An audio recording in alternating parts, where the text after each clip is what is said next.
பரிசுத்தமான தேவனுக்கு ஸ்தோத்திரம். இன்றைய இரவு வசனம் ஏசாயா 41ஆம் அதிகாரம் 10 13 வரை.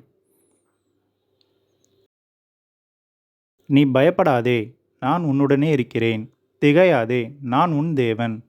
நான் உன்னை பலப்படுத்தி உனக்கு சகாயம் பண்ணுவேன். என் நீதியின் வலதுகரத்தினால் உன்னை தாங்குவேன். இதோ, உன்மேல் எரிச்சலாய் இருக்கிற யாவரும் வெட்கி இளைச்சியடைவார்கள். உன்னோடு வழக்காடுகிறவர்கள் நாசமாகி ஒன்றுமில்லாமற் போவார்கள். உன்னோடு போராடினவர்களை தேடியும் காணாதிருப்பாய். உன்னோட யுத்தம் பண்ணின மனுஷர் ஒன்றுமில்லாமல் பொருளாவார்கள்.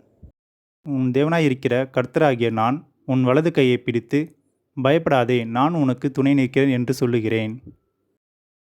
கர்த்தர் உங்கள் அனைவரையும் ஆசீர்வதிப்பாராக. ஆமென்.